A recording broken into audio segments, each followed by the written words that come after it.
నరులు బ్రతుకుదురా అనే మాట ఎవరి ప్రశ్న ఇది? ఎవరి ప్రశ్న ఇది? గ్రంథంలో భక్తుడు ప్రశ్నించాడు. ఎవరైనా యోగు ప్రశ్నించాడు. యోగు గ్రంథం 14 మాటలో మరణమైన తర్వాత నరుడు బ్రతుకుదురా అనే ప్రశ్న వేయబడింది. కాబట్టి ఈ సమయంలో మనం ఆ ప్రశ్నకు సమాధానాన్ని మనం గ్రంథం నుంచి గమనించినట్లయితే ఈ రెండు మొత్తం మాట్లాడుకుంటున్నది. కాబట్టి ఈ భూమి మీద జీవించే ప్రతి మానవుని యొక్క బ్రతుకు దేని మీద ఆధారపడుతున్నది? ఈ భూమి మీద జీవించే ప్రతి మానవుని బ్రతుకు లేదా ప్రతి జీవితం దేని మీద ఆధారపడుతున్నది? దేని మీద? ఆస్తుల మీద, అంతస్తుల మీద, అధికారాల మీద, కిరీటాల మీద అంటే కాదు. దేని మీద? మరి దేవుని మాట మీద మాత్రమే అనే విషయాన్ని మర్చిపోవద్దు. ఎందుకంటే ఇంకొకసారి ద్వితీయోపదేశకాండం 8వ అధ్యాయము 3వ వచనంలో మానవులు తినేటువంటి ఆహార పదార్థాల వలన కానే కాదు కానీ దేవుడు సెలవించిన ప్రతి మాట వలన మానవులు బ్రతుకుదురు అనే మాట లేఖనాలు స్పష్టంగా మనతో మాట్లాడుతున్నాయి. దీనివల్ల మనకున్న ఆస్తుల వల్ల, అంతస్తుల వల్ల కాలే కాదు మీద మానవుడు బ్రతికేది. దేవుడు సెలవించిన మాట వలన మాత్రమే మానవుడు మీద బ్రతుకుదురు అనే విషయాన్ని లేఖనాలు స్పష్టంగా మనతో మాట్లాడుతూ ఉంటున్నాయి. కాబట్టి బ్రతకడము అనేటువంటి మాట భౌతిక సంబంధంగా మనం బ్రతుకుతాం. భౌతిక సంబంధంగా మనం బ్రతికేటువంటి కాలం ఎంత? వయోపాలిక అంటే 70 సంవత్సరాలు, 80 సంవత్సరాలు పరిపాలన ఉంటాయి. ఇది ఈ భూ సంబంధమైన జీవితం గురించి గ్రంథం బోధిస్తూ ఉంటాయి. అయితే మన ఈ సమయంలో మాట్లాడేటువంటిది మాత్రం భౌతిక సంబంధమైనది కానే కాదు. ఓకేనా? అంటే ఇక్కడ కళ్ళు మూస్తే అంటే తల్లి గర్భంలో 9 మాసాలు ఏ బిడ్డ అయినా, ఏ శిశువు అయినా తల్లి గర్భం నుంచి బయట రాగానే ఇక్కడ కళ్ళు మూస్తేనే లోకం కనబడింది. అవునా? తల్లి గర్భంలో ఉండగా మనం లోకాన్ని చూసామా? చూడలేదు. ఎప్పుడు చూసాము? తల్లి గర్భాన్ని వదిలిపెట్టి భూమి మీదకి ఎప్పుడైతే మనం వచ్చామో అప్పుడే ఈ ప్రపంచం అనేటువంటి లోకాన్ని కళ్ళు విప్పి చూడగలిగాం. అంటే ఈ లోకాన్ని కళ్ళు విప్పి ఎలాగైతే చూసామన్నది ఎంత వాస్తవమో అలాగే భౌతిక సంబంధమైన మరణాన్ని పొందిన తర్వాత ఎక్కడో కళ్ళు తెరవాలి కదా, ఆ కళ్ళు తెరిచేటువంటి జీవితము శాశ్వతము అనే విషయాన్ని మర్చిపోవద్దు. ఇది టెంపరీయే. ఇది 70 సంవత్సరాలు, 80 సంవత్సరాలే. కానీ మరణంతో ఉన్నటువంటి వ్యక్తి బ్రతికే కాలము so for ever, ever lasting అంటే శాశ్వత కాలము లేదా నిరంతరము లేదా ఎల్లప్పుడూ అనే విషయాన్ని లేఖనాలు మాట్లాడుతున్నాయి. అంటే మానవులు నిరంతరం ఎల్లప్పుడూ శాశ్వత కాలం బ్రతకాలని ఎవరి కోరిక? దేవుని కోరిక. నిరంతరం మానవులు బ్రతకకూడదు అనేది ఎవరి ఆలోచన? సాతానే కావచ్చు. కాబట్టి దేవుడు మరణాల గురించి చాలా చోట్ల సంబోధించాడు. ఆదికాండం 2వ అధ్యాయము 17వ వచనంలో సంబోధించాడు. ఏ తేనె వనంలో ఉన్న ప్రతి వృక్ష ఫలమును తినవచ్చు, అయితే మంచి చెడ్డనిచ్చి వృక్ష ఫలమును నీవు తినకూడదు, తిను దినమున నిశ్చయముగా సత్యదని నరునికి ఆజ్ఞాపించాడు. దేవుడు మొట్టమొదటి దేనికి ఇచ్చాడు? సాగు గురించే ఇచ్చాడు. కానీ మనిషి ఏం చేశాడు? నేర్జావటం ఏంటి అనేటువంటి అజ్ఞానము, అవిధేయత, అంధకారం అనేది కళ్ళకు మూసుకొస్తే దేవుడి ఆజ్ఞను మీరిన మానవుడు ఏమయ్యాడు? చనిపోయాడు. అది ఏ సంబంధంగా? భౌతిక సంబంధంగా అయితే కాదు. భౌతిక సంబంధంగా అయితే అప్పుడు దీని వెంటనే ఆదాయమేగా చచ్చిపోయాడు. కానీ అక్కడ మాట్లాడినటువంటి దేవుడి మాటలో ఉన్న అంతరార్థము భౌతిక సంబంధమైనది కానే కాదు, అది ఆత్మ సంబంధమైన భావం అనే విషయాన్ని మనము గమనించవలసిన వారమై ఉన్నాం.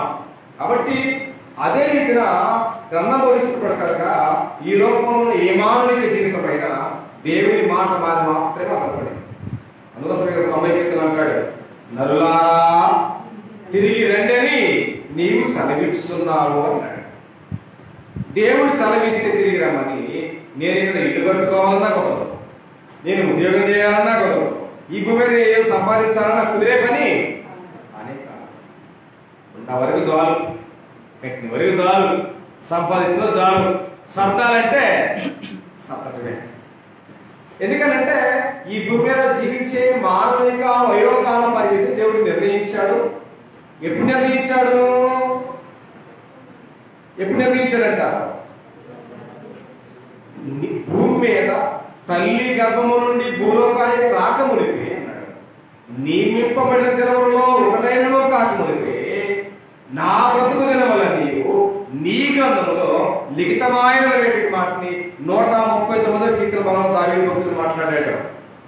కాబట్టి ఇది దేవుని పిల్లలారా, ఈ భూమి మీద రక్త మాంసాలతో జీవించి మరణించిన జీవితాల గురించి నేను మాట్లాడడం లేదు. ఆత్మ సంబంధమైన జీవితాల గురించి, ఆత్మ సంబంధమైన బ్రతుకుల గురించి మాత్రమే ఈ సమయంలో మనము గ్రంథం గురించి ఆలోచన చేయబోతున్నప్పుడు దేవుని పిల్లలారా. కాబట్టి అక్కడ మార్త మాట్లాడింది ఏమని? పునరుద్ధానమందు బ్రతుకుతారు అనే మాట అనేది. కానీ పునరుద్ధానం వచ్చి అక్కడ యేసుప్రభువు మాట్లాడుతూ నేనే పునరుద్ధానమును, నేనే జీవమును, నా యందు విశ్వాసం ఉంచువాడు చనిపోయిన వాడు బ్రతుకును, వాడెన్నటికి చనిపోవాడు అన్నాడు. వాడెన్నటికి అంటే ఇక్కడ మనం చనిపోతాం. ఎంతకాలానికి? 70 సంవత్సరాలకో 80 సంవత్సరాలకో మనం చనిపోతాం, మరణిస్తాం, మృతి పొందుతాం. కానీ యేసుప్రభువు మాట్లాడిన మాటలలో ఇది లేదు. భౌతిక సంబంధమైన మరణానికి అప్లై చేయబడేది కాదే కాదు. కానీ నేటి క్రైస్తవులంతా మరణం అనే దేని చుట్టూ తిరుగుతున్నాం అంటే భౌతిక సంబంధమైన మరణం చుట్టూ తిరుగుతాం.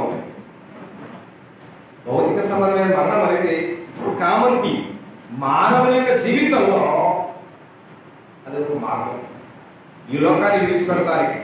ఎందుకంటే ఇప్పటిదాకా అంటే మానవుడు 70 సంవత్సరాలు 80 సంవత్సరాలు జీవించే దాంట్లో 2 భాగాలు. ఒకటేంటంటే దేహము, రెండవది ఆత్మ. ఈ లోకంలో భౌతిక సంబంధమైన మరణాన్ని మరణిస్తే దేహంతో పనిలేదు. దేహంతో పనుందా? దేహాన్ని వదిలిపెట్టాం, ఆ దేహాన్ని సమాధి చేశారు, అది మట్టి పాలైపోయింది. కానీ శాశ్వతంగా ఉండేది ఏంటంటే దేవుడు మానవునికి ఇచ్చినటువంటి జీవాత్మ శాశ్వతము. ఆ ఆత్మను బ్రతికించాలి అన్నది దేవునికి చిరకాల వాంఛ. చనిపోయాలన్నది సాతాను యొక్క చిరకాల వాంఛ. అయితే నేటి భూమి మీద ఎవరి ఉద్దేశాలు నెరవేర్చబడుతున్నాయి? సాతాను యొక్క ఉద్దేశం నెరవేర్చబడుతున్నాయా? దేవుని యొక్క ఉద్దేశం నెరవేర్చబడుతున్నారంటే సాతాను యొక్క ఉద్దేశాలే చాలా బలవంతంగా నెరవేర్చబడుతున్నాయి. దేవుని ఉద్దేశాలకు మనసు అంటే మానవుడి యొక్క మనసు లేదంటే చోటు లేదు వాస్తవానికి. కానీ నిజంగా కుమారుడైన క్రీస్తు ఈ లోకానికి రావడం వల్ల ఆయన పెరగడం వల్ల పెద్దవాడు అవడం వల్ల మానవుడు తెచ్చింది ఏం తెచ్చాడు? మనం కూడా ఆలోచన చేస్తాం కదా, మా ఇంటికి వస్తే ఏం చేస్తాం, మీ ఇంటికి వస్తే ఏం పెడతామని. యేసుక్రీస్తు వారు ఒక దేశం నుంచి ఒక దేశానికి వచ్చాడు, ఒక లోకానికి వచ్చాడు. లోకంలో నుంచి లోకానికి వచ్చినప్పుడు ఆయన ఏం తీసుకొచ్చాడు? మనకి ఏమి తెచ్చాడు? ఆయన మనకి ఏం తెచ్చాడని చెప్పుకుందామా? పండగలు తెచ్చాడు అనుకుందామా? యేసుక్రీస్తు పుడితేనేమో క్రిస్మస్ అని, యేసుక్రీస్తు సరిపోతే గుడ్ ఫ్రైడే అని, యేసుక్రీస్తు సరిపోయి తిరిగి అయితే పునరుద్ధానం అని, ఈ పండగ లేక వెలగలపోతున్న క్రైస్తవానికి పండగ తీసుకొచ్చాడా? ఇది అజ్ఞానం, ఇది అవివేకం, ఇది అంధకారం. ఏం తీసుకొచ్చాడనంటే ఒకసారి యోహాను రాసిన మొదటి పత్రిక 4వ అధ్యాయం 9వ వచనం చూడగలిగితే, యోహాను రాసిన మొదటి పత్రిక 4వ అధ్యాయం 9వ వచనం చూడగలిగితే అక్కడ స్పష్టంగా మాట్లాడుతున్న సందర్భాన్ని చదవడం ఈ సమయంలో యోహాను రాసిన మొదటి పత్రిక 4వ అధ్యాయం 9వ వచన భాగాన్ని మనము ఆయన ద్వారా జీవించున్నట్లు అన్నాడు. ఎవరి ద్వారా? ఆయన ద్వారా జీవించున్నట్లు దేవుడు తన అద్వితీయ కుమారుని లోకములోనికి పంపాడు అన్నాడు. దేనికి పంపాడు? దేనికి? జీవించున్నట్లు అన్నాడు. జీవించట్లేదా? లేదు. జీవించుతున్నావన్న పేరు మాత్రం ఉన్నది కానీ వివరమే వృద్ధుడవే అన్నాడు. ఈ సందర్భం గురించి యేసుక్రీస్తు భూమి మీద బ్రతికున్న కాలంలో యేసుక్రీస్తుని వెంబడిస్తున్న ఒక మనిషి పెట్టుకున్నాడు. అయ్యా, మరి నా తండ్రి చనిపోయాడు, మరణించాడు, మరి నేను వెంటనే తక్షణమే వెళ్ళి పాతి పెట్టాలి అని. అప్పుడు యేసుప్రభువు వారు చెప్పిన మాట ఏంటి? అయ్యా, మరణం అనేది చాలా బాధాకరమైంది, చాలా వేదనకరమైంది, నువ్వు తక్షణమే వెళ్ళి చెప్పాడా? చెప్పాలా? ఏమన్నాడు? మృతులు తమ మృతులను పాతి పెట్టుకుందరు అన్నాడు. ఆయనేమో నిజంగా చచ్చిపోయాడు, బతికున్నాడు పాపం ఆజ్ఞతగా మించి చనిపోయిన వాళ్ళు కూడా చచ్చినోడు అన్నాడు. వాళ్ళు వీళ్ళంతా సమానమే కాబట్టి ఆయన వీళ్ళు సమానం చేస్తారు అన్నాడు. అర్థమైందా? ఈ ఊరికి అర్థం కాదు. ఇప్పుడు పౌలు మాట్లాడుతున్నాడు, మీ అపరాధముల చేతను మీ పాపముల చేతను మీరు చచ్చిన వారై ఉండగా అన్నాడు. మనమైతే జనాభా లెక్కలో కానీ, మనమైతే ఓటర్ లిస్టులో కానీ, మనమైతే ఆధార్ కార్డులో కానీ బతికున్నామనే పేరు ఉంది.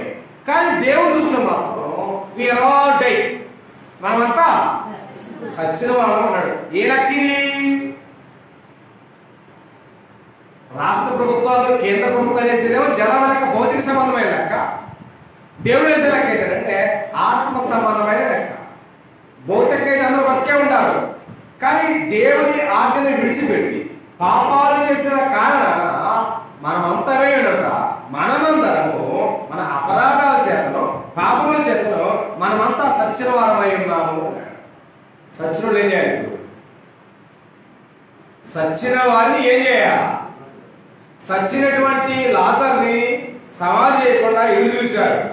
యేసు రాలేదు, వాసన వస్తుందని చెప్పి లాజర్ని సమాధి చేశారు. సమాధి చేసి ఏ రోజుకి వెళ్ళాడు ప్రభువారు? ఎన్నోకి వెళ్ళాడు? మూడో నాలుగా? యేసుక్రీస్తు వారు లాజరు చనిపోయిన తర్వాత ఎన్ని దినాలకు ఆయనకి అక్కడికి వెళ్ళాడు. ఆ చేసేటువంటి సమాధి చేసినటువంటి లాజరు యొక్క దేహాన్ని చూసి మరియా మాత్రం ఏం చెప్పారు? చనిపోయాడు, మీరు రావడం లేట్ అయింది, మేము వెంటనే సమాధి చేసాం, ఇప్పుడు నేను పెట్టేస్తే వచ్చింది వాసన వచ్చింది. అప్పుడు యేసుప్రభువు ఏం చెప్పారంటే, మన స్నేహితుడైనటువంటి లాజరు ఈ సిట్టింగ్ రైట్ నౌ, ఆయన నిద్రపోతున్నాడు అని చెప్పాడు. ఏం చేస్తున్నాడంట? నిద్రపోతున్నాడు అన్నాడు. మరణం అనేది గ్రంథం ఏమేమి బోధిస్తామంటే నిద్ర అని చెప్పింది, లేదా విశ్రాంతి అని చెప్పింది. మరణం అనే దాన్ని మనం ఎక్కడ ఎక్స్పెక్ట్ చేయాలంటే ఆత్మ సంబంధమైన మరణాన్ని గురించి మాత్రమే మనం బాగా ఫోకస్ చేయాలి. కానీ దాన్ని మనం చేయం, దాన్ని జీరో చేసాం. ఈ భౌతిక సంబంధ మరణాలు చుట్టే మన జీవితాన్ని తిప్పుకుంటున్నాం. ఈ కరెక్ట్ కాదు, మీ దేవుడికి వెళ్ళాలి. కాబట్టి మీ అపరాధముల చేతను, మీ పాపముల చేతను మీరందరూ, లేదా మనమంతా, లేదా లోకంలో మన వరకు చచ్చిన వారు అయినగా ఆయన మిమ్మును, ఎవరైనా తండ్రి అయిన దేవుడు, ఆయన మిమ్మును క్రీస్తుతో కూడా బ్రతికించను అన్నాడు. సరిపోయినటువంటి మనల్ని ఎలా బ్రతికించాడు? ఎవరైనా గూడు చల్లాడా? మొక్క నీళ్లు చల్లాడా? ఏం చేశాడు? ఏమి చేస్తే మనకు బ్రతుకొచ్చింది, ఏమి చేస్తే మనకు జీవనం వచ్చింది, ఏమి చేస్తే మనం సదాకాలం ప్రభుత్వం ఉండగలం? ఏం చేశాడు ఆయన ఏం చేశాడు? పని చేశాడా? మాట చెప్పాడా? మాట అయితే ప్రవక్తలు ఎంతోమంది చెప్పారు, ఎంతోమంది ప్రవక్తలు చెప్పుకొచ్చారు. కన్యక గర్భవతి, కుమారుని పెట్టదు, ఆయన పేరు యేసుని పెడతారు, ఈ లోకాలకు వస్తాడు అనేటువంటి విషయాల్లో ఎంతోమంది ప్రవక్తలు, యెషయా లాంటి వాళ్ళు, తర్వాత చాలా మంది ప్రవక్తలు ప్రవచించారు. ప్రవచనాలు లేకుండా ఇంకేం జరిగిందా? ప్రవచనాలు ప్రవక్తలు చెప్పారు, కానీ దాన్ని నెరవేర్పు చేయాలా? ప్రవక్తలు చెప్తే దాన్ని నెరవేర్పు చేయాలా? ఎవరు చెయ్యాలా? ఎవరు చేపించాలా? దేవుడు చేపించాలా? ఎవరు చేయాలా? యేసు చేయాలి. కాబట్టి దేవుని వాగ్దానములు ఎన్నైనా ఉండొచ్చు, అవన్నీ ఏడున్నాయి. ప్రవచనాలు ఎంతోమంది పాత్రలో ప్రవశించుండొచ్చు, ఎన్నో వాగ్దానాలు వేసుకోమని చూపిస్తూ ఉండొచ్చు. కానీ చెప్పిన ప్రవచనాలు చేయలేని వాగ్దానాలు నెరవేర్పడ్డ మీద ఆధారపడింది. ఎవరి మీద ఆధారపడింది? యేసు ప్రభు మీద ఆధారపడింది. ఆయన చేయవలసిన పని చేయలేకపోతే ప్రపంచానికి ఏమీ లేదు. రక్షణ లేదు, పరిశుద్ధత లేదు, పవిత్రత లేదు, మరణం కూడా తప్పించుకునే ఛాన్స్ లేదు. కాబట్టి కదా మన లోకస్వంత 19 అంటాడు, నశించిన దానిని వెదకి రక్షించుటకు మనిషి కుమారుడు లోకానికి వచ్చాడు అన్నాడు. ఏమి వెతుకుతున్నాడు? వెండి, బంగారం, ఆస్తులు, అంతస్తుల, ఉద్యోగం, పిల్లల ఏది నశించిపోయేది మానవుని ప్రేమించి అనుగ్రహించినటువంటి జీవాత్మ నశించిపోతుంది. ఆ జీవాత్మ అనేది శాశ్వతంగా దేవుడితో ఉండాలని దేవునికి ఆలోచన. ఆ జీవాత్మ అనేది శాశ్వతంగా దేవుడిలాగానే ఉండాలని, దేవుడు ఎలాగైతే జీవించుంటాడు ఎంతో దేవుడు ఇచ్చినటువంటి ఆత్మ కూడా శాశ్వతంగా ఉండాలనేది దేవుని యొక్క ఆలోచన, ఆకాంక్ష, అభిలాష. ఆ ఆలోచన మన జీవితం నెరవేర్చుకోవడానికి మనవంతు మనమే ప్రయత్నము చేసిన అవసరం ఉంది దేవుడికి తినడా. కాబట్టి మనం అంతా చనిపోయామని చెప్పుకోవచ్చు. చనిపోయినటువంటి మనల్ని ఏం చేశాడు? ఒకసారి ఎఫెసీ పత్రిక 2వ అధ్యాయం 4-5 వచనాల్లో పౌలు మాట్లాడుతున్న సందర్భాల గురించి. ఎఫెసీ రాసిన పత్రిక 2వ అధ్యాయం 4-5 వచనాలు. అయినను దేవుడు కరుణా సంపన్నుడయ్యుండి మనము మన అపరాధముల చేత సచ్చిన వారమై ఉన్నప్పుడు సైతము మన యేసుక్రీస్తు మహాప్రేమ చేత మన క్రీస్తుతో కూడా ఈశాడు, బ్రతికించాడు. మరి మరణించిన వల్ల దేవుడు చేశాడు, బ్రతికించాడు. భౌతిక సమానంగా ప్రజలందరూ బ్రతికే వల్ల దేవుని ఉద్దేశంలో, దేవుని ప్రణాళికలో ప్రజలందరూ చచ్చిన వారయ్యారు అన్నాడు. ఆ చచ్చిపోయిన మనల్ని బ్రతికించడం కోసం ఎవరు చచ్చిపోవాల్సి వచ్చింది? ఏమండి? మన బ్రతకడం కోసం ఎవరు చచ్చిపోవాల్సి వచ్చింది? ఎవరు నియమించారు దీన్ని? పేతురు మాట్లాడాడు. పేతురు రాసిన మొదటి అధ్యాయంలో జగత్తుకు పునాదులు వేయబడకుంటే దేవుడు ఈయనని నియమించాడు అని చెప్పాడు. దేనికి? కలువరి శిలువ శ్రమలకి, మరణానికి, సమాధికి, పునరుద్ధానానికి జగత్తుకు పునాదులు వేయబడకుంటే దేవుడు అతన్ని నిర్ణయించాడు అని చెప్పి గ్రంథం స్పష్టంగా బోధించింది. నిర్ణయించాడు లేదా? అంటే యేసు ప్రభువు మనందరి పాపాల కొరకు మరణిస్తే, సమాధి చేయబడితే, తిరిగి లెక్కిస్తే ఎవరికి మేలు? తల్లి అయిన మరియకి, తండ్రి అయినటువంటి యేసుకా, లేదా తన దోబడుతున్నటువంటి వారికా? కాదు. ఎవరికి? పాపముతో జీవిస్తూ ఉన్న ప్రతి మానవునికి ఏ దీవెన? భౌతిక సంబంధమైన దీవెన కాదని, ఆత్మ సంబంధమైన దీవెన. అది శాశ్వత కాలంలో దేవుడితో ఉండే దీవెన అనే విషయం నేటికి ప్రపంచానికి అర్థం అవట్లేదు. భౌతిక సంబంధమైనటువంటి ఆలోచనలే అర్థమవుతున్నాయి తప్ప ఆత్మ సంబంధమైన శాశ్వత కాలంలో ఉండేటువంటి దీవెన ప్రపంచానికి అర్థం కాని పరిస్థితుల్లో దేవుడికి ఆయన మరణించారు, ఆయన సమాధి చేయబడ్డారు, ఆయన తిరిగి లేచారు. దీనిని ఏమంటుంది గ్రంథం? దీనిని ఏమంటుంది గ్రంథం? ఆయన మనందరి పాపాల కొరకు మరణించి, మనందరి పాపాల కొరకు సమాధి చేయబడి, మనందరి పాపాల కొరకు 3వ దినం లేచినటువంటి ఆ సత్యాన్ని ఆ గ్రంథం ఏమని సంబోధిస్తుంది? ఏమని సంబోధిస్తామండి? ఆ మూడింటి కలిపి పేరేంటి? ఆ మూడింటి కలిపి పేరేంటి? యేసుక్రీస్తు యొక్క మరణానికి, యేసుక్రీస్తు యొక్క సమాధికి, యేసుక్రీస్తు యొక్క పునరుద్ధానానికి ఆ మూడింటిని ఇన్క్లూడ్ చేస్తే ఒకే ఒక పేరు వస్తుంది. ఏంటి? సువార్త. కాబట్టి ఇప్పుడు ప్రజలందరికీ అవసరమైంది ఏంటి? సువార్త. ఇప్పుడు ప్రపంచంలో పాపాలతో చనిపోయిన ప్రతి మానవుడు ఏం నమ్మాలా? అదే వాస్తవం పౌలు మాట్లాడు. ఒకసారి తెస్సలోనికీయులకు మొదటి పత్రిక 4వ అధ్యాయంలో 14 వచనాలు మనకు రాయబడింది. తెస్సలోనికీయులకు మొదటి పత్రిక 4వ అధ్యాయం 14 వచనం ప్రకారం యేసు మృతి పొంది తిరిగి లేచినని మనము నమ్మినలా అదే ప్రకారం యేసునందు నిద్రించిన వారిని దేవుడు ఆయనతో కూడా వెంటబెట్టుకునవచ్చును అన్నాడు. ఏమన్నామాట? యేసు మృతి పొంది తిరిగి లేచినని మనము నమ్మినలా అన్నాడు. నమ్మాలి అన్నాడు. అంటే ఈ నమ్మడం ఈ మూడింటి ఏమన్నామంటే సువార్త అనే పదాన్ని మనం సంబోధించాం. సువార్తలో ఏముంది? సువార్త ఏమై ఉంది? సువార్త ఏమైంది? సువార్త ఏముంది? సువార్తలో ఏముంది? నమ్మి పొందేటువంటి ప్రతి వ్యక్తి ఆ నమ్మకంలో ఏముందంటే యేసుక్రీస్తు వారి యొక్క మరణం ఉంది, యేసు వారి యొక్క సమాధి ఉంది, యేసు వారి యొక్క పునరుద్ధానం ఉంది. ఈ మూడింటి సువార్త అన్నాం. ఈ సువార్తలో ఏముంది అంటే దేవుని శక్తి ఉంది. రోమీయులకు రాసిన పత్రిక 1వ అధ్యాయం 16వ వచనంలో ఏలయనగా నేను సువార్త నుంచి సిగ్గుపడువాడను కాను, నమ్ము ప్రతివానికి మొదట యూదునికి గ్రీసు దేశస్థునికి రక్షణ కలగజేయటకది దేవుని శక్తి అన్నాడు. ఏ శక్తి? దేవుని శక్తి అన్నాడు. కాబట్టి దేవుని శక్తి లేకపోతే సరిపోయిన వ్యక్తి ఎవరు బ్రతికారా? ఇప్పటిదాకా ఎంతమంది సమాధి చేసింది ప్రపంచం సృష్టి ప్రారంభం నుంచి? ఇప్పటిదాకా చనిపోయినటువంటి వారిలో ఏ సమాధి ఖాళీగా ఉందా? లేదు. ఒకే ఒక్క సమాధి నేటికి ఖాళీగా ఉంది.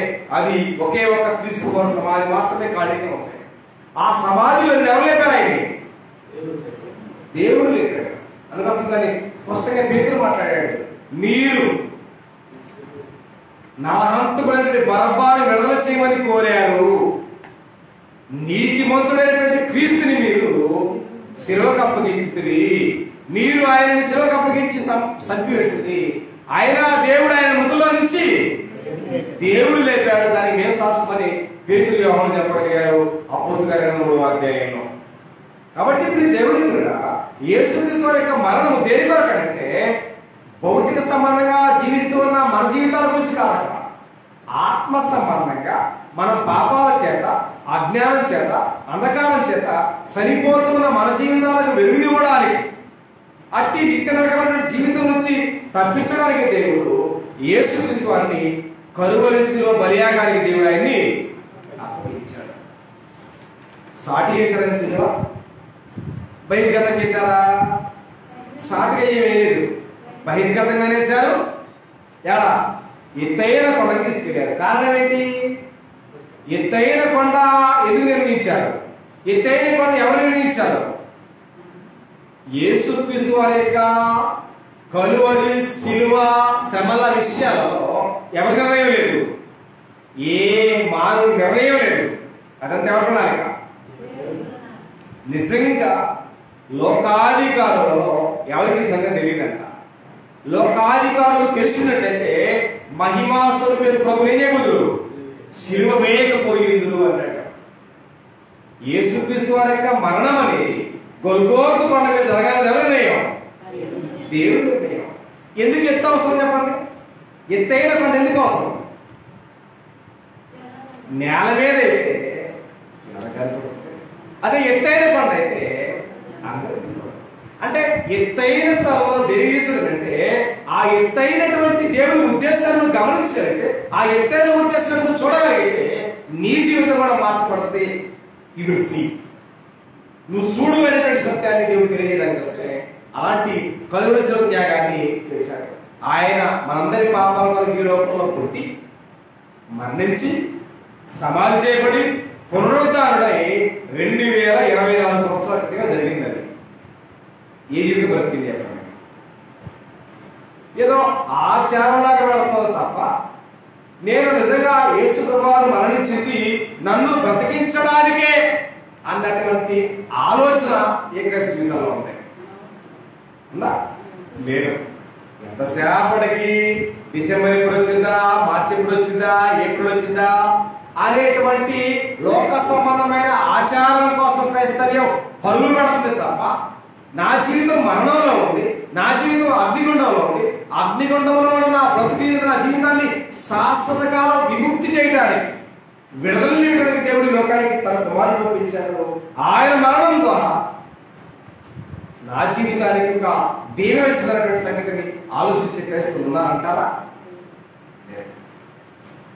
ఎంతసేపటికి లోక సమానమైన ఆర్భాటం కోసం పరిగెత్తుతున్నామే తప్ప దేవుడు మన జీవితానికి శాశ్వత కాలంలో దేవుడు ఒకటి నియమించాడు. దాన్ని మనం చేజిక్కించుకోలేకపోతే మనకి మించినటువంటి అష్టదరిద్రులు ఎవరో ప్రపంచంలో లేనే వాస్తవానికి మనం గమనిస్తాను. కాబట్టి నేను గ్రంథాలను బోధిస్తాను. ఆయన దేవుడు మనం లేపాడు. ఆయన వాస్తవానికి ప్రతి సంవత్సరం తెచ్చిపోతాడండి. ఏమండి? ఆయన గ్రంథంలో బోధించే ప్రకారంగా ఆయన మనందరి పాపాల కోసమే ఒక్క మారే అన్నాడు. ఒక్కసారే చనిపోతాడని చెప్పాడు గ్రంథంలో. ఆయన లోకానికి వచ్చింది ఒక్కసారే, చనిపోయింది ఒక్కసారే, తిరిగి లేచింది కూడా ఒక్కసారి. మరి సంవత్సరం ఇంకా రాలేదు. ఏమండి? సంవత్సరం ఈ పరిస్థితి ఏంటి? జ్ఞానం అర్థమైందా? అర్థం కావట్లేదా? దేవుని ఉద్దేశం అర్థమవుతుందా వ్యర్థమవుతుందా అని అడిగితే అర్థమయ్యేది ఆవకంగా చెప్తే వ్యర్థమయ్యేది ఆకాశానికి అంటారా? కాబట్టి యేసు ప్రభువారు పుడతానికి శ్రమ, 40 రోజులు శ్రమ. యేసుక్రీస్తు మరణిస్తే ఇష్టం చెప్పడానికి 40 రోజులు శ్రమ. 80 రోజులు శ్రమ పడుతుంది ప్రపంచం. ఆయన కలుగురు శ్రమడానికి అప్పగించడానికి శిలవను మోసుకుని వెళుతున్నప్పుడు యెరూషలేములో ఉన్న ప్రజలందరూ ఆయన వెంబడిస్తారు. వెంబడిస్తున్న సమయంలో వాళ్ళు ఏడవడమే కాదు పనిచేశారు. చెప్పండి, యెరూషలేములో ఉన్నటువంటి వారందరూ కూడా శిలలో ప్రాముఖ్యంగా యేసుక్రీస్తుని వెంబడిస్తూ ఏడవడమే కాదు ఇంకో పని చేశారు. ఏం చేశారు చెప్పండి? వాళ్ళు ఏడవడానికి ముందు ఇంకో పని చేశారు.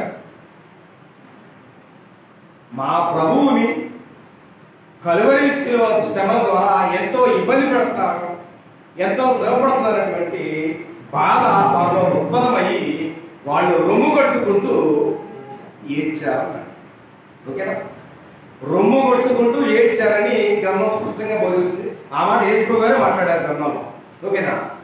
అలా వస్తున్న ప్రజలను చూసి యేసు గారు ఏమన్నాడు? యెరూషలేము కుమార్తెలారా, నా కోసం ఏడవకండి. ఎందుకని? నేను చేసేటువంటి ఈ శిలువ త్యాగం అనేటువంటిది నా కోసం కాదు, నా కోసం కాదు. మీరు శాశ్వత కాలం ఏడవకుండా ఉండడానికి, శాశ్వత కాలం సంతోషంగా ఆనందంగా ప్రభుతో సదాకాలం ఉండడానికి నేను ప్రయాసపడుతున్నాను కనుక మీకోసం ఏడవండి, మీ పిల్లల కోసం ఏడవండి అంటే మనం ఏం చేస్తాము? 40 రోజులకు ముందు 40 రోజులకు లేక ఆయన కోసం మనం వెళ్తే ఉపయోగం ఏముందా? మన జీవితాలు అగ్నిగుండానికి దగ్గరగా ఉన్నాయి, మన పిల్లలు అగ్నిగుండానికి దగ్గరగా ఉన్నారు. కాబట్టి మన జీవితాలను బ్రతికించుకొని, మన జీవితాలను బ్రతికింపజేసుకొని, మన పిల్లలు కూడా బ్రతికించడానికి దేవుడు తన కుమారుడి ద్వారా మాట్లాడించారు. అయినా జ్ఞానం ఆయన కోసం చెప్పలేదే. నేను పుట్టానికి 40 లేకండి, నేను సరిపడానికి 40 లేకండి, నేను సంవత్సరం సరిపోతానని చెప్పారా? ఎవరు చేశాడా గ్రంథంలో? ఈయనకంటే అంటే మనకంటే ముందు అపోస్తులు ఉన్నారు. ఎవరైనా చేశారా? చేయలేదు. లోక సంబంధమైన ఆర్పాలకు వాళ్ళు ఎక్కడ తెరదీసింది లేదు.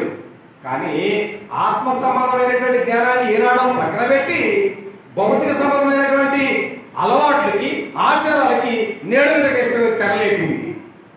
పరిస్థితి ఎవరిది? దానికి ఉత్తరవాదులు ఎవరు? మనమే కదా. మనం చేసే కార్యక్రమాలను బట్టే అవి చెడ్డమైనా మంచివైనా సరే వాటి బట్టి మన తీర్పులోకి వస్తామే తప్ప ఎవరు చేసిన వాడికి మన సంబంధం లేదు. కాబట్టి మహోన్నతమైన దేవుడు తన దయాపర సంకల్పం చొప్పున కుమారుని మరణం ద్వారా మనకేమనుకున్నాడు? మనల్ని మరణం తప్పించాలనుకున్నాడు, మనకు జీవాన్ని ఇవ్వాలనుకున్నాడు, మనం బ్రతికించాలి. అయినా ఎంతకాలమై జరిగిన మనుషులు ఏమన్నారు? మరణంలోనే ఉన్నారు. ఏమన్నారు? అగ్నిగుండాలి ఖర్చులోనే ఉన్నారు. అయినా ఆలోచన ఉందా అంటే ఆలోచన ఉందా? ఎంతసేపటికి లోక సంబంధమైన ఆచారాలకే మనం పెద్ద పేరు వేస్తాం తప్ప గ్రంథంలో ఉన్న దేవుని వాక్యానికి, గ్రంథంలో ఉన్న దేవుని చిత్తానికి, గ్రంథంలో ఉన్న దేవుని ఉద్దేశానికి ఎక్కడ కూడా అవకాశం ఇవ్వట్లేదు. అలాగే జీవించేటువంటి వారికి ఎలాంటి అవకాశం కూడా లేదనే విషయాన్ని స్పష్టంగా మనకు బోధిస్తుంది దేవుని పిల్లలు. కాబట్టి మనం అందరము పాపమై ఉండగానే క్రీస్తు యుక్తకాలం చనిపోయాడని గ్రంథం మనకు తెలుస్తా ఉంది. ఆయన చనిపోయింది దేనికి? ఆయన చనిపోయిన దేనికంటే మన జీవితాలను వెలిగించాలని, మన జీవితాలను బాగు చేయాలని, మన జీవితాలను ఉద్ధరించాలని చనిపోయాడు ఆయన. చనిపోకముందు మన జీవితాలు ఎలాగున్నాయో, చనిపోయి ఎంతకాలమైనా అలాగే ఉంటే ఏమైనా మార్పు ఉందా లేదా? మన మార్పు ఎందుకు? మార్పు లేనప్పుడు ప్రార్థనలు ఎందుకు? మార్పు లేనప్పుడు ఆనందాలు ఎందుకు? మార్పు లేనప్పుడు జీవితం ఎందుకు? లోకంలో అన్నిలు మనం సమానమే కదా. కాబట్టి ఆయన చనిపోయిన తర్వాత ఆయన ఎందుకు వచ్చారు, ఆయన ఎందుకు చనిపోయారు, ఆయన చనిపోవడం అంశం ఏంటి అనే విషయం ఎంతమందికి అర్థమైంది? అర్థమైతే ఇట్లాంటి అజ్ఞాపాలు ప్రపంచం జీవితం. కాబట్టి ఈ లోకంలో జీవించే ఏ మానవుని యొక్క ఆత్మ నిత్య నరకామమైనటువంటి అగ్నిగుణానికి వెళ్లకుండా ఉండడం కొరకే దేవుడు తన కుమారుడైన క్రీస్తుని కలువరిశిలో మరణానికి ఆయన అప్పగించాడు. అయినా జీవితం మార్చుకోకపోతే దేవుడు దానికి ఉత్తరవాది కాదనే విషయాన్ని కూడా మనం గమనించవలసిన అవసరం ఉంది. దేవుని కూడా అయితే దేవుడు ఎంతో మంది బతికించాడు. ఓకేనా? దేవుడు ఎంతో మంది బతికించాడు, వారిలో ప్రభు కూడా బతికించాడు. అయితే ప్రభు ఎవరు బతికిస్తాడు? లోకంలో అందరూ బతికిస్తాడా? చూడు ఒకసారి యోహాను 5:27 మాటలో ప్రభువు తనకు ఇష్టం వచ్చిన వారిని బతికిస్తాడని చెప్పాడు. యోహాను సువార్త 5:21 భాగాన్ని మీరు చదువుతున్నప్పుడు ఈ మాట ఈ రీతిగా వ్రాయబడింది. యోహాను సువార్త 5:21 భాగాన్ని 5:21 తండ్రి మృతులను ఎలాగూ లేపి బ్రతికించెనో అలాగే కుమారుడును తనకిష్టం వచ్చిన వారిని బ్రతికించును అన్నాడు. తనకిష్టం వచ్చిన వారిని అన్నాడు. దేవునికి గాని ప్రభువు గాని ఎవరి శుద్ధులు?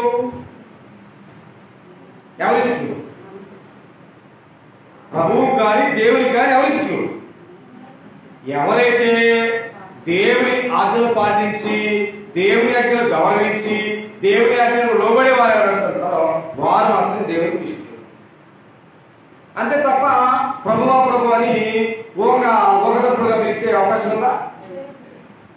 నిజంగా మీరు పిలుస్తూ ఉన్నారు, మీ పిలుపు చాలా రమ్యంగా ఉంది, చాలా మధురంగా ఉంది, చాలా తేలిగా ఉందని ప్రభు అనలేదు అన్నాడా?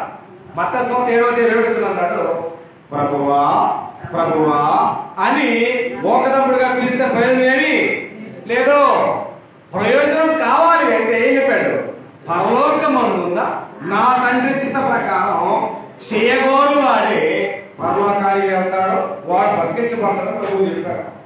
కానీ దేవుడు ఎవరో తెలియదు, దేవుడు ఆజ్ఞలేటో తెలియదు, ఎలా క్రైస్తవ్యమో తెలియదు. కానీ ప్రార్థనలు మాత్రం చేస్తాం, మోకాళ్ళు ఎరిగేదాకా తల కింద తపస్సు చేస్తాం. ఉపయోగం ఉందా?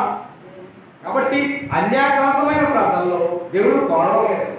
మనం చేసే ప్రతి ప్రార్థనకి వాక్యపరమైనటువంటి ఆధారంతో కూడినటువంటి అంశాలు కావాలని దేవుడు కోరుతున్నాడు. కానీ దానికి వాళ్ళ నేటికి కూడా మన మధ్య దానికి లేదు.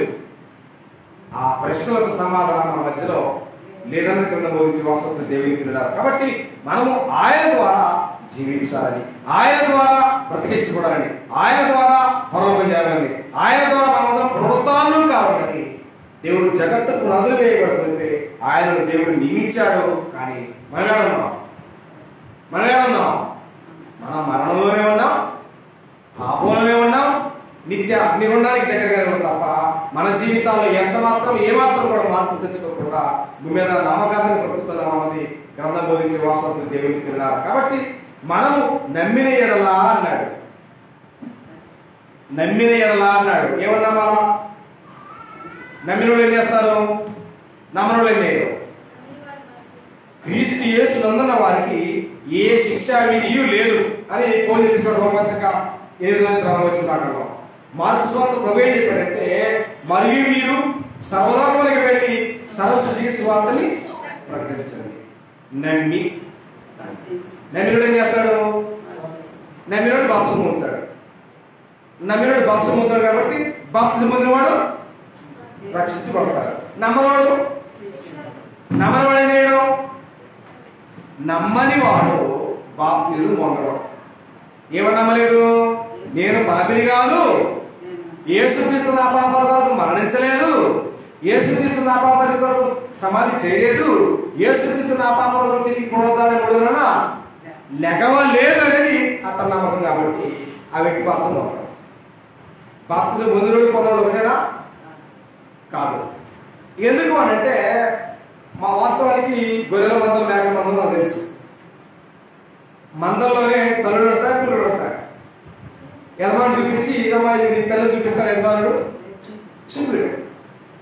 100లో ఉన్నా 500లో ఉన్నా 1000లో ఉన్నా గొర్రె కానీ లేదా మేక కానీ తన పిల్లలది గుర్తుపెట్టు. తల్లే కాదు, తల్లి ఎవరో పిల్లలకు కూడా తెలుసు. ఎందుకని? నోరు లేనటువంటి జీవరాశులకి అంత జ్ఞాన సంపత్తిని దేవుడు ప్రసాదిస్తాడు. ఇవాళ ఆకాశ పక్షుల కంటే బుద్ధిని, భూజంతుల కంటే జ్ఞానాన్ని దేవుడు మనకిస్తే మరి మనము దేవుని జ్ఞానం ఏదో, దెయ్యాల జ్ఞానం ఏదో, దేవుని చిత్తం ఏదో మనిషికి ఆలోచన గుర్తించున్నామా అంటే గుర్తించున్నాము. కాబట్టి ఆయన వారెవరో, ఆయన వారు కాని వారెవరో ఎవరు తెలుసు? ఎవరు తెలుసు? ఎవరు తెలుసు? ఖచ్చితంగా దేవునికి తెలుసు. అయితే ఆయన తెరవడానికి ముందు మనం ఏం చేస్తున్నామంటే మనము ఆయనతో కూడా చనిపోయిన వారమై ఉండాలి. ఇప్పుడు ఏ విషయం చనిపోవాలి? ఈ లోకములో పాపములో ఉన్న లేదా పాపముతో ఉన్న ప్రతి మానవుడు పాపముల విషయమై చనిపోయి నీతి విషయమై బ్రతకాలని దేవుడికి ఆలోచన. ఏ విషయంలో? పాపాల విషయమై చనిపోయి నీతి విషయమై బ్రతకాలని దేవుడికి ఆలోచన. కాబట్టి మనం ఆయనతో కూడా చనిపోయిన వారమైతే మనం బ్రతుకుదు అన్నాడు పౌలు తిమోతి రాసిన 2వ పత్రిక చూడండి. తిమోతి రాసిన 2వ పత్రిక 2వ అధ్యాయం 11వ వచనం భాగాన్ని చూడగలిగితే, తిమోతి రాసిన 2వ పత్రిక 2వ అధ్యాయం 11వ వచనం భాగంలో అపోస్తలుడైన పౌలు తిమోతికి తన పత్రిక రాస్తూ 2వ పత్రిక 2వ అధ్యాయం 11వ వచనం భాగంలో ఈ మాట నమ్మదగినది ఏదనగా మనం ఆయనతో కూడా చనిపోయిన వారమైతే ఎప్పుడు? మనం ఆయనతో కూడా చనిపోయేది ఎప్పుడండి? చనిపోయింది ఎక్కడండి? మనం ఆయనతో కూడా చనిపోయిన వారమైతే పూర్వ ప్రస్తావన చేశారు కదా. మనం ఆయనతో చనిపోయేది ఎప్పుడు? ఆయనతో చనిపోయింది ఎక్కడ? ఎక్కడ చనిపోయాం? ఎందుకు చనిపోయాం? మనం యేసుక్రీస్తు చనిపోయాడు దేనికోసం? మన పాపాల భారాన్ని ఆయన మీద వేసుకుని మనం పొందవలసిన శిక్షని ఆయన పొందాల్సి వచ్చింది. కాబట్టి మరి మనం ఆయనతో కూడా చనిపోయిన వారమైతే ప్రస్తావన చేశారు. ఎక్కడ చనిపోతాం? మనము పాపాల విషయమై సమాధి చేయబడి నీతి విషయమే బ్రతికించబడట మనం ఆయనతో కూడా సమాధి చేయబడిన చనిపోయిన వారమైతే మనం ఆయనతో కూడా బ్రతుకుదామా లేదా? యేసుక్రీస్తు చనిపోయాడు, చనిపోయిన ప్రభు దేవుడు బ్రతికించాడు. యేసు ప్రభు యొక్క ఆజ్ఞ ప్రకారంగా, యేసు ప్రభు యొక్క మాట ప్రకారంగా మనం కూడా చనిపోతే మనం కూడా ఆయన బ్రతికించాలి అంటే మనం ఏం చేయాలా? నమ్మి ఏమని?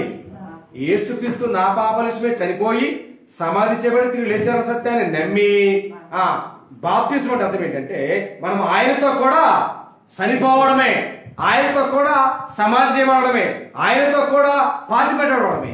పాతి పెట్టబడినటువంటి ప్రభువుని, సమాధి చేసినటువంటి ప్రభువుని దేవుడు ఆయనే లేపాడు. మనం కూడా సమాధి చేయబడితే, పాతి పెట్టబడితే చనిపోతే మళ్ళీ కూడా దేవుడు. బైబిల్ చెప్పేటువంటి వేదాంతం ఇదే. నిజంగా చాలా మంది బాప్తిసాలు దూరంగా ఉండే పరిస్థితి వచ్చింది. వాళ్ళ బాప్తిసం అంటే భయం వేస్తారు ప్రపంచానికి. ఎందుకు? కాబట్టి ఇక్కడ ధర్మ ప్రకారంగా ఏం చెప్తున్నాడంటే మనము ఆయనతో కూడా చనిపోయిన వారమైతే, ఎవరితో?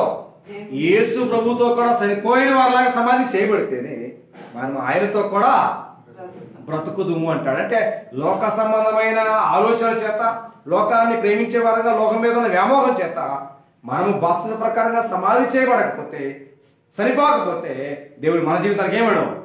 తిరిగి బ్రతికే ఛాన్సు ఇవ్వడం.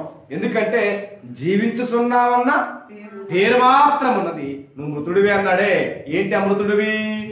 మీ పాపాలతో ఉన్నంత కాలం మీరు దేవుని దృష్టిలో మృతులే, చనిపోయిన వాళ్ళే, చచ్చిన వాళ్ళే, ఉపయోగం ఏమీ లేదన్న విషయాన్ని లేఖనం మనతో మాట్లాడుతున్నప్పుడు దేవుని పిల్లలు అంతమాత్రమే కాకుండా మొదటి కొరింథీ పత్రిక 15:8 ఆయన వారు బ్రతికింపబడుదురు అన్నాడు. ఎవరు వారు?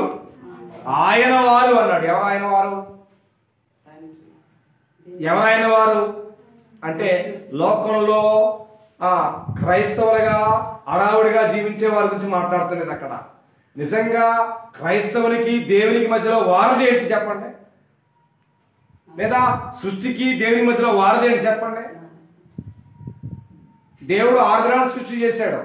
ఏమాడాడు? మాటే మాట్లాడాడు. ఆ మాట ఇవాళ ఏమైంది? వాక్యమైంది. ఆ వాక్యం గురించి ఇంకో మాట ఏం చెప్తారంటే విత్తనమే అన్నాడు. కాబట్టి దేవుని మాటకి ప్రపంచానికి సృష్టికి దేవుని మధ్యలో ఏముందంటే మాట, వాక్యం అనే విత్తనం ఉన్నది. కాబట్టి సృష్టి యావత్తు కూడా ఏ పని చేయాలన్నా ఎవరు చూడాలా? కాదు, దేవునికి సృష్టికి మధ్యలో ఒకటి ఉంది. ఏముంది? విత్తనం అనే దేవుని వాక్యం ఉన్నది. కాబట్టి ఆ విత్తనం అనే దేవుని వాక్యం వైపు సృష్టి చూడాలి. ఏమని చేయాలనుకున్నప్పుడు దేవుడు సెలవిస్తేనే, ఆ మాట సెలవిస్తేనే ప్రకృతి మన మీదకి వచ్చేస్తుంది. దేవుడు సెలవీయకుండా ప్రకృతి గాని, గాలి గాని, ఆకాశం గాని, నీరు గాని, ఈ భూమి మీద ఏది గాని మన మీద తిరుగుబాటు చేయదు. ఎందుకు చేస్తానంటే మన మీద అవి ఎందుకంటే నీవు దేవుని మీద తిరుగుబాటు చేస్తున్నావు, నేను నీ మీదకి వచ్చా. ఇప్పటికైనా జ్ఞానోదయం కలగజేసుకొని మార్పు చెందవాయని అప్పుడప్పుడు ప్రకృతి విలయం సృష్టిస్తూ ఉంటది. అయినా మనకు జ్ఞానోదయం కలగదు. ఎందుకంటే మనం ఏడున్నాం, మనం చచ్చిపోయి ఉన్నాం. కాబట్టి మనకి ఏ స్పర్శ లేదు ప్రపంచంలో. కాబట్టి దేవుడు ప్రకృతి ద్వారా ఎన్నో జ్ఞానాలు కలిగేయడానికి దేవుడు మనకి అనేక రకాలుగా మన ప్రకృతిని వాడుతున్నాడు. ఆయన మనకు జ్ఞానోదయం కలగడం లేదు. కాబట్టి ఇక్కడ అన్నాడు ఆయన వారు బ్రతికించబడుదురు అన్నాడు. ఆయన వారు అంటే నామకార్థంగా జీవించేవారు కాదు. ఆయన వారు ఎవరంటే అంటే పరలోకమైన దేవునికి మధ్యలో ఉన్న వారు ఏంటంటే దేవుని వాక్యమనే విత్తనమే. ఆ దేవుని వాక్యమనే విత్తన ప్రకారంగా ములిసిన వారు, ఆ విత్తనమైనటువంటి వాక్యం ద్వారా ఫలించిన వారు, ఆ విత్తనమైన వాక్యం ద్వారా జీవిస్తూ ఉన్నవారు మాత్రమే ఆయన వారు. తప్ప ఏదో బైబిల్ కొనుక్కొని ఆదివారం ఆచారంగా ఆర్భాటంగా ఆరాధనకి వెళ్ళే ఉపయోగం ఏమీ లేదు. ఆరాధనకు వెళ్లే క్రైస్తవులు నేను ఆజ్ఞ ప్రకారంగా జీవిస్తూ ఉన్నానా, ఇది దేవుని ఆజ్ఞ కాదనే విషయంలో ఏ మానవుడికి కూడా దానికి సరైన అవగాహన లేని బ్రహ్మలో బ్రతికే భక్తి కనుక దానివల్ల ఉపయోగం. కాబట్టి పౌలు మాట్లాడుతున్నారు చూడండి ఒకసారి. కొరింథీయులకు రాసిన మొదటి పత్రిక 15:23 మనం చదవబోతున్న ఈ సమయంలో. కొరింథీయులకు రాసిన మొదటి పత్రిక 15:23 ఈ మాటలు ఈ రీతిగా వ్రాయబడ్డాయి పరిశుద్ధ గ్రంథంలో.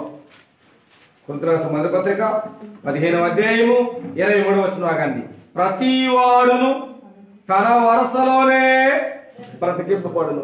ప్రథమ ఫలము క్రీస్తు, తరువాత క్రీస్తు వచ్చినప్పుడు ఆయన వారు బ్రతికింపబడుదురు అన్నాడు. ఆయన వారు అంటే పౌలు మాట్లాడాడు. క్రీస్తు నందుండి మృతులైన వారు మొదట లేతురు అన్నాడు. ఎవరంట?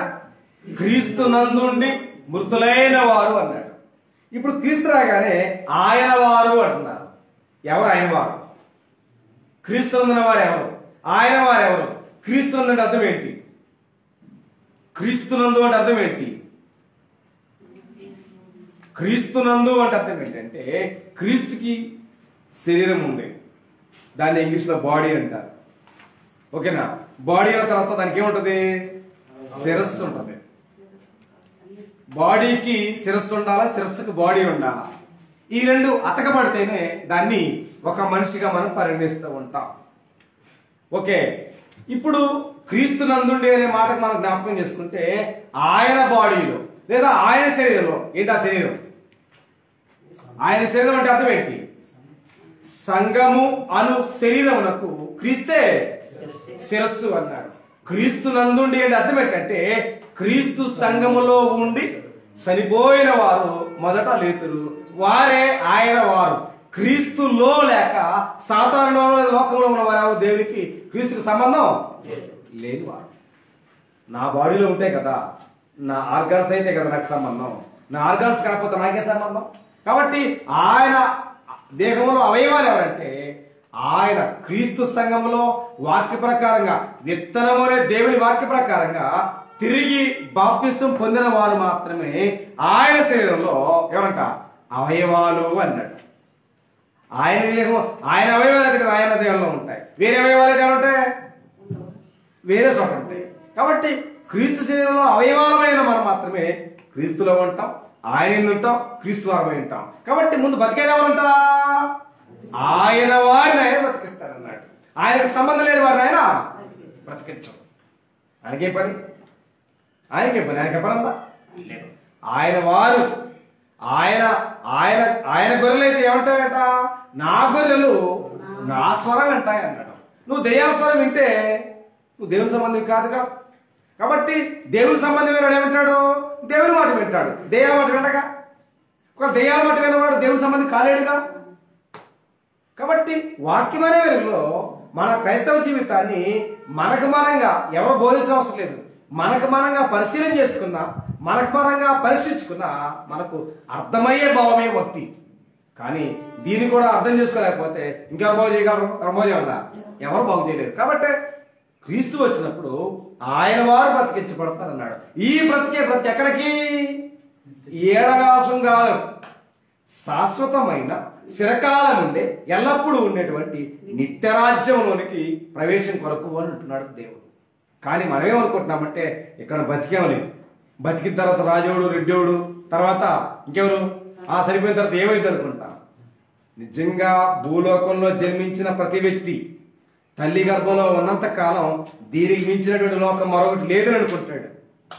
కానీ తల్లి గర్భం నుంచి కాలం పరిపూర్ణమైనప్పుడు తల్లి గర్భాన్ని వదిలిపెట్టి లోకానికి వచ్చి ఎక్కడ కాళ్ళు తెలిస్తే అది పెద్దదేం కాదు. ఏది పెద్దది? ఇదే విశాలమైంది, ఇదే అందమైంది, ఇదే సుందరమైంది, ఇదే రమ్యమైంది అని ప్రతి వారు అనుకున్నాడు. తల్లి గర్భంలో నుంచి కళ్ళు తెరిసింది ఎక్కడ? భూములు మోకడం. ఇక్కడ కళ్ళు మూస్తే తెరిసే లోకం శాశ్వత కాలం. Don't forget anybody. దాన్ని ఎన్నడూ మర్చిపోవద్దు. నిజంగా అది లేదని భ్రమపడవద్దు, ఖచ్చితంగా ఉన్నది. అంటే మానవులుగా ఇక్కడ నువ్వు కళ్ళు తెరిసావన్నది ఎంత నగ్న సత్యమో, ఇక్కడ కళ్ళు మూస్తే తెరిసే లోకం కూడా శాశ్వత కాలమే. అది అగ్నిగుండమా, అది నిత్య పరలోకం అనేది తెలుసుకోవాల్సింది మనమే. దేవుడు తెలిసేది కాదు. అది దేవుడు మనకు ఒక అద్భుతమైన జీవితాన్ని ప్రసాదించాడు. యేసుక్రీస్తు నమ్ముతావా, అమ్ముతావా, ఆర్భాటం చేస్తావా, ఆచారం చేస్తావా, ఆజ్ఞలు కావాలా, ఏం కావాలో తెలుసుకోవాల్సింది మనమే. ఇక్కడ మనము తేల్చుకున్న దాన్ని బట్టి, మనము జరిగించే వాటిని బట్టి మనకేముంది? తీర్పున్నది అనే విషయాన్ని మర్చిపోద్దని పోలు మాట్లాడాడు పత్రికలో. మన దేహముతో జరిగించిన మంచివైనను సరే చెడ్డవైనను సరే దేహముతో జరిగించిన వాటిని బట్టి మనమందరము ఏమన్నాలి? మనమందరము క్రీస్తు న్యాయపీఠ ప్రత్యక్షము కావాల్సి పరిస్థితుంది ఒక దినాన అని చెప్పి ఆ దినాన్ని కూడా డిక్లేర్ చేసినప్పుడు దేవుని పిల్లారా. అయితే నామకార్థంగా బ్రతికే వాళ్ళ దగ్గర సమాధానం ఉందా?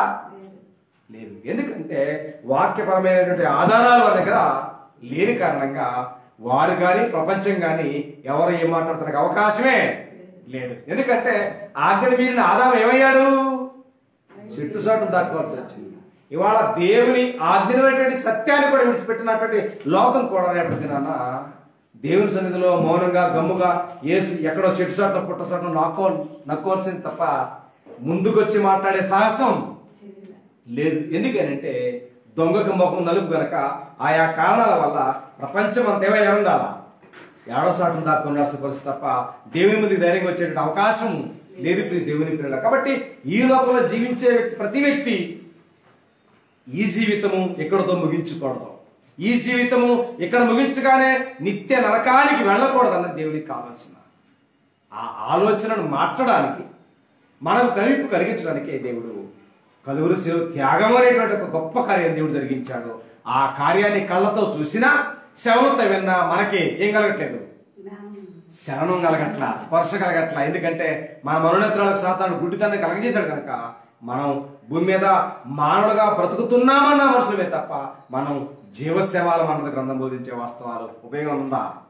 లేదు ఇక్కడ. కాబట్టి పాత నిబంధనలో ఒక వ్యక్తిని ఎగ్జాంపుల్ గా జ్ఞాపకం చేశాడు. 3 దినాలు ఎక్కడో ఉంచి జ్ఞాపకం చేశాడు. ఎవరు? యోన. 3 దినాలు శాప కడుపులో ఉండి పాతాళములో ఉండి దేవునికి ప్రార్థించాడు. దేవుడు శాపకు ఆజ్ఞ చేశాడు, అది ఒడ్డు మీద కక్కింది. కక్కిందా? ఎన్ని దినాలకి? 3 దినాలకి. ఓకే, యోనా వెళ్ళాడు. ఎన్ని రోజులు వెళ్ళాలా? 40 రోజుల ప్రయాణం చేసి నినివే పట్టణానికి సువార్త ప్రకటించాలా. కానీ 40 రోజులు చేశాడా? చేయడా. 3 దినాలు ముగించాడు. నిజంగా 3 దినాలు శాప కడుపులో ఉండి పాతాళములో నుండి బయటకు వచ్చి మారు మనసు పొందండి నినివే పట్టణానికి ప్రకటిస్తే, సింహాసనం మీద కూర్చున్న రాజు మొదలుకొని సామాన్యుల వరకు కూడా వేసినట్ట వాళ్ళు వస్త్రాలు విప్పుకొని గోనె బట్టలు కట్టుకొని బూడిద రాసుకొని ఆహారాలు మాని ఉపవాసాలు ఉన్నారు. ఎవరు ప్రకటిస్తే? యోనా ప్రకటిస్తే. యోనా ఎక్కడి వచ్చాడు? 3 దినాలు శాపకడుపులో నుండి యోనా ప్రకటిస్తే నినివే అనేది మహా పట్టణం అంతా మార్పు చెందింది. మరి మనందరి పాపాల నిమిత్తము చనిపోయి సమాధి చేయబడి పాతాళంలో 3 దినాల నుండి వచ్చినటువంటి క్రీస్తు మాట ఎవడంటాడండి? ఆ రోజు నినివే పట్టణం మొత్తం మార్పు పొందింది. ఇవాళ ఎవడంటాడు? ఇవాళ ఒక వేడుక అయిపోయింది కదా, ఒక వేడుక అయిపోయింది వాళ్ళ క్రిస్టియానిటీ అంటే. ఎవరికి? నేను లోకంలో దేవుని ఎరగవలసి మాట్లాడలేదు, బైబిల్ పెట్టుకొని ప్రార్థనకు వెళుతున్న వారికే ఒక వేడుక అయింది తప్ప ఆ బాధ ఏంటో, ఆ భారం ఏంటో, ఆ శ్రమ ఏంటో, ఆ వేదన ఏంటో వాళ్ళకి హాస్యాస్పదంగా మారింది. పిచ్చోడి చేతులు రాయి కన్నా కోతి చేతులు కొబ్బరి కన్నా క్రైస్తవ్యం మారింది అనడంలో ఎలాంటి అతిశక్తి లేదు దేవుని పేరు. కాబట్టి పోలన్నాడు, మిమ్మల్ని గుర్చియే కదా, కాబట్టి మిమ్మల్ని గుర్చియే కదా అన్యజనుల మధ్య దేవుని నామము దూషించబడుతున్నది అన్నాడు. నిజంగా దేవుని ఆజ్ఞ ప్రకారంగా జీవిస్తే క్రైస్తవ్యానికి ఎలాంటి క్వశ్చన్ మార్క్ ఉండదు.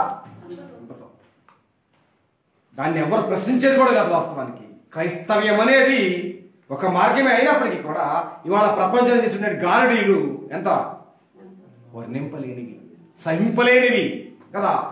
వాళ్ళ గారడీలు, వాళ్ళ హరాస్మెంట్ అనేది ఒక రకంగా లేదు.